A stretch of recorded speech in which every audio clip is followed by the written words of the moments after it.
મહાલક્ષ્મી કહેવાય, લક્ષ્મીજીનો અવતાર. તો ત્યાં 3 પેઢી છે. તો તેમાં એક છે લક્ષ્મીજી, બીજા છે ચામુંડામાં, અને ત્રીજા છે સરસ્વતી. તો તેની પણ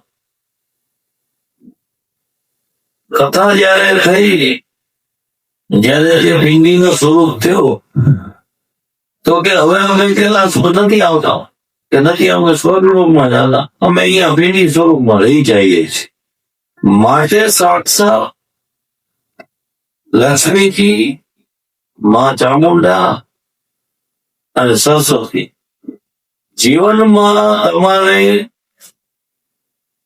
લક્ષ્મી માટે જયારે તકલીફ હોય તો શિવજીની તો તમે પૂજા કરો.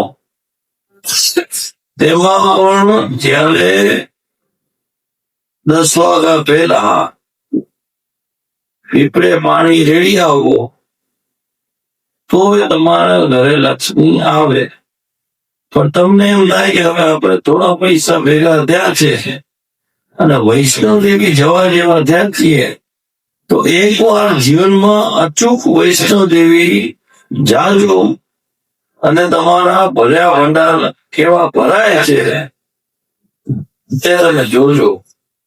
જેનો મને તો અનુભવ છે ને લોકોને પણ અનુભવ કરાવું, અને લોકો કહે છે કે ના, વૈષ્ણવ દેવી જવાથી અમને ઘણો લાભ થાય છે. હવે પાર્વતીજી બેઠા હતા, એટલે જે આસોપાલવનું વૃક્ષ હતું એની પાસે ગયા, અને એક પુત્રીની ઈચ્છા કરી. તો તેમાંથી એક કાળી છોકરી જન્મી, અને એકદમ કાળી છોકરી હાથમાં આવી, અને જેવો હાથમાં પાર્વતીજીને આવી તો તે રૂપનો અંબાર થઈ. પછી તેને રમાડવા લાગ્યા. પછી શિવજી તો ભોળા આવીને પૂછે, ત્યાં કોની છોકરી છે? તો કે તમે કીધું